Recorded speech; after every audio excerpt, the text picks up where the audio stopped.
Good morning बच्चों। आज हम भूगोल का ज्योग्राफी का चैप्टर 4 कृषि यानी एग्रीकल्चर हम पढ़ेंगे। जैसे हम सभी जानते हैं कि जो कृषि है भारत का एक महत्वपूर्ण उत्पादन क्षेत्र है। कृषि की दृष्टि से भारत बहुत महत्वपूर्ण है और लगभग 2/3 जनसंख्या हमारे देश की इस कृषि में ही लगी हुई है। कृषि एक प्राथमिक क्रिया हम पढ़ चुके ना, प्राथमिक, द्वितीयक और तृतीयक। तो कृषि जो है कोई प्राथमिक क्रिया है जो हमारे लिए अधिकांश खाद्यान्न यानी खाने पीने की चीज़ों का हमारे लिए उत्पादन करती है।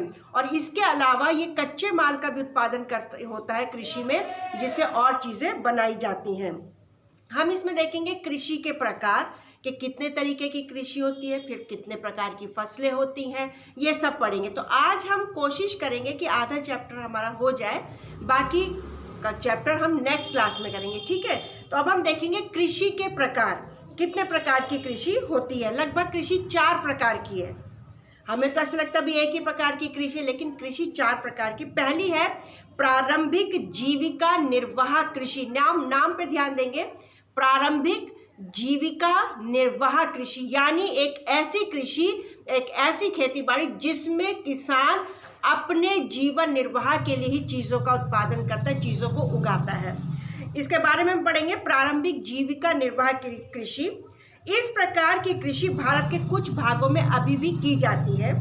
प्रारंभिक जीविका निर्वाह कृषि भूमि के एक छोटे टुकड़े पर आदिम कृषि यानी बहुत पुराने औजारों के साथ की जाती जैसे लकड़ी के हल, दाव और खुदाई करने वाली छड़ी, और परिवार या समुदाय श्रम की मदद से इसको करते हैं प्रारंभिक जीविका निर्वाह कृषि को।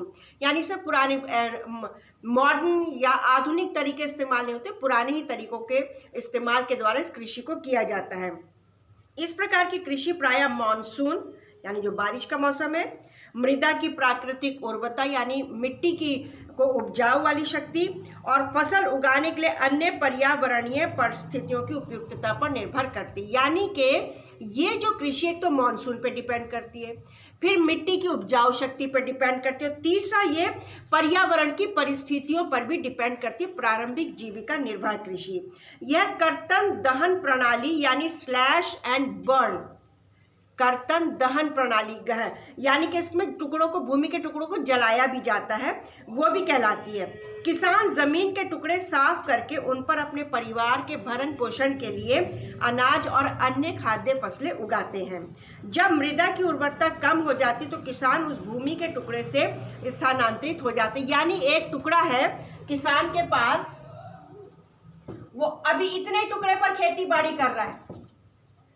जब यहाँ पर खेती बाड़ी कर लेगा, एक सीजन में कर लेगा, तो यहाँ की मिट्टी की उपजाऊ शक्ति कम हो जाएगी, तो यहाँ पर वो दहन करके फिर वो इस टुकड़े पर चला जाएगा। तो ये कहलाएगी कृषि की स्थानांतरण स्थिति।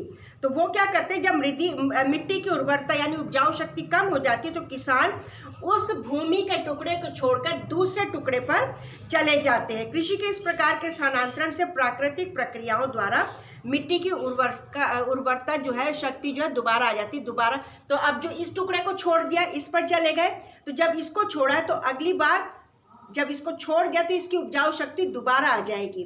तो इस पे करेंगे, फिर इस पे से फिर वापस आएंगे, मतलब ऐसे स्थानांतरण होता रहता है ताकि मिट्टी की उपजाऊ शक्ति बनी रहे। चूंकि किसान उर्वरक तथा अन्य आधुनिक तकनीकों का प्रयोग नहीं करते, इसलिए इस प्रकार की कृषि में उत्पादकता कम होती, क्योंकि इसमें किसान जो है वो तो अपने घर के लिए उगा रहे हैं, तो इसमें आधुनिक तरीकों का इस्तेमाल नहीं करते, तो इसलिए इस कृषि में उत्पादन भी कम होता है। देश के विभिन्न भागों में इस प्रकार की कृषि को विभिन्न नामों से जाना जाता है। पंजाब में कुछ नाम से जाना जाता है, हरियाणा में कुछ नाम से, आसाम में कुछ नाम से, फर्क नामों से इस कृषि को जाना जाता है। ये थी पहली प्रारंभिक जीविका निर्वाह कृषि। अब दूसरी है गहन जीविका निर्वाह कृषि। गहन जीविका निर्वाह कृषि, ध्यान से सुनेंगे बेटा। इस प्रकार की कृषि उन क्षेत्रों में की जाती है जहां भूमि पर जनसंख्या का दबाव अधिक होता है, जहाँ ज़्यादा जनसंख्या होती है, और जब ज़्यादा जनसंख्या तो खाने पीने के लिए भी ज़्यादा चाहिए, तो यानी कि ये वो कृषि है जहाँ पर ज़्यादा उत्पादन किया जाता है। यह श्रम गहन खेती है। जहां अधिक उत्पादन के लिए अधिक मात्रा में जैव रासायनिक निवेश और सिंचाई का प्रयोग किया जाता है। यानी यहाँ पर जब ज्यादा उत्पादन होता है तो श्रम भी ज्यादा लगता है, रासायनिक पदार्थों का भी इस्तेमाल ज्यादा होता है और आधुनिक तरीके से ये कृषि की जाती है।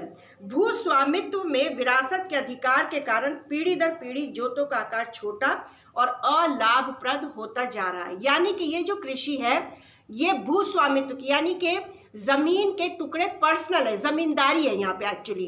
तो जब जमींदारी है तो जब पिता था तो पूरी जमीन पिता की थी, लेकिन जब पिता की मृत्यु हुई तो जमीन, मान लो उसके 2 बेटे थे तो 2 टुकड़ों में बट गई, अब एक बेटे को दूसरे बेटे को, जब ये दोनों मरे तो इनका भी टुकड़ा, यानी जमीन के टुकड़े होते जा रहे हैं, छोटे छोटे टुकड़े इसके होते जा रहे हैं।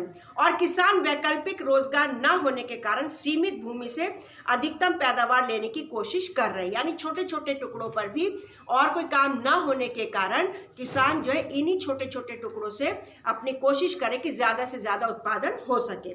तो ये थी दूसरी गहन जीविका कृषि। इसमें उत्पादन होता है लेकिन वो बेचने के सिलसिले से होता है। तीसरा है वाणिज्यिक कृषि।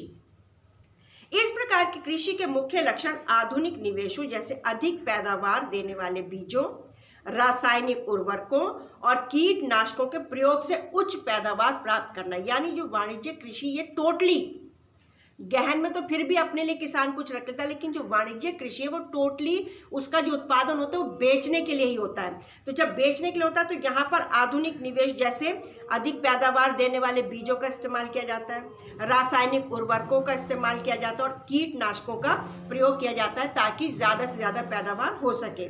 कृषि के वाणिज्यिकरण का स्तर विभिन्न प्रदेशों में अलग अलग है। यानी जैसे हरियाणा और पंजाब में चावल जो है वो एक बेचने के लिए फसल उगाई जाती चावल की, लेकिन दूसरी तरफ अगर वही चावल की फसल हम देखें उड़ीसा में तो यह एक जीविका है, क्योंकि उड़ीसा का मुख्य भोजन तो चावल है। पंजाब हरियाणा का मुख्य भोजन चावल नहीं है, रोटी है। तो पंजाब और हरियाणा में अगर चावल उगाया जा रहा है तो वो बेचने के हिसाब से उगाया जा रहा है, लेकिन उड़ीसा में यही चावल बेचने के हिसाब से नहीं उगाया जा रहा, ये चावल अपने खाने पीने के लिए उगाया जा रहा है। तो यानी कि भारत में हर एक राज्य का जो वाणिज्यिक कृषि है वो अलग अलग है। चौथा है रोपण कृषि।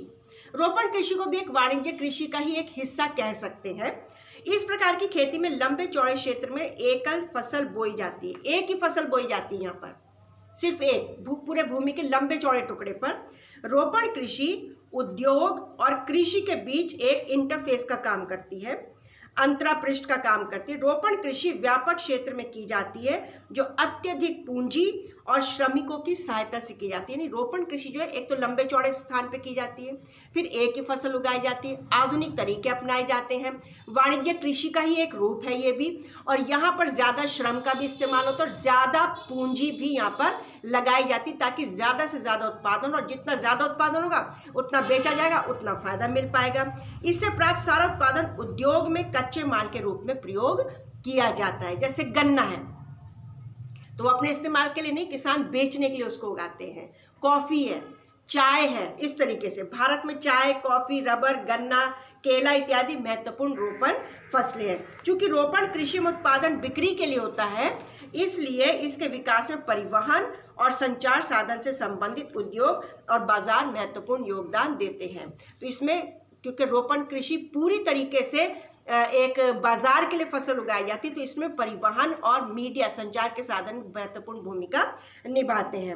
अब हम देखेंगे शस्य प्रारूप, यानी कि कितने प्रकार की फसलें होती हैं। फसलें 3 सीजन में उगती हैं, एक तो रबी, खरीफ और जायद। ये हम नाम सुनते आ रहे हैं 7वीं क्लास से, रबी, खरीफ और जायद। तो रबी फसलों को शीत ऋतु में अक्टूबर से दिसंबर के बीच में बोया जाता है। यानी अब बोई जा रही है अक्टूबर से दिसंबर में रबी की फसलें, सर्दियों में बोई जाती है। और ग्रीष्म ऋतु में यानी अप्रैल से जून के महीने में इसको काट लिया जाता है। तो अभी रबी की फसल उगाई जा रही है, ठीक है ना। गेहूं, जौ, मटर, चना, सरसों कुछ मुख्य रबी फसलें हैं। यद्यपि ये फसलें देश के विस्तृत भाग में बोई जाती है, यानी बहुत बड़े भाग में, देश के हरियाणा है, पंजाब है, बहुत सारे ऐसे राज्य हैं हमारे जहाँ पर रबी की फसलें बोई जाती हैं। उत्तर और उत्तरी पश्चिमी राज्य जैसे पंजाब, हरियाणा, हिमाचल प्रदेश, जम्मू कश्मीर, उत्तराखंड और उत्तर प्रदेश गेहूं और अन्य रबी फसलों के उत्पादन के लिए महत्वपूर्ण राज्य हैं।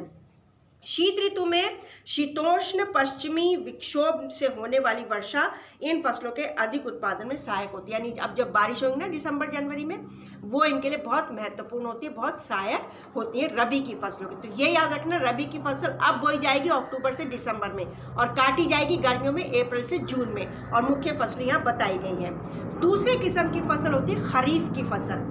खरीफ फसल देश के विभिन्न क्षेत्रों में मानसून के आगमन के साथ बोई जाती है। और मानसून का आगमन कब होता है? जून के एंड से, 29 जून से शुरू होता है जुलाई, तो यानी जुलाई अगस्त में बोई जाती है। सितंबर अक्टूबर में काट भी ली जाती है, इतनी जल्दी फटाक से। जुलाई में बोई गई, सितंबर अक्टूबर में काट ली, यानी अभी जो है खरीफ की फसलें काटी जा चुकी हैं।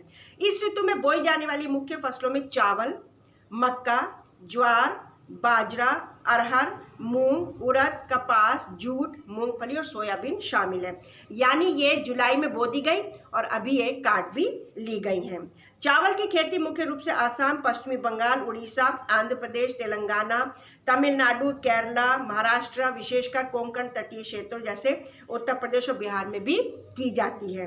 पिछले कुछ सालों में चावल पंजाब और हरियाणा में बोई जाने वाली एक महत्वपूर्ण फसल बन चुका है। पहले गेहूं महत्वपूर्ण फसल, लेकिन अब चावल भी एक महत्वपूर्ण फसल बन चुका है पंजाब और हरियाणा में।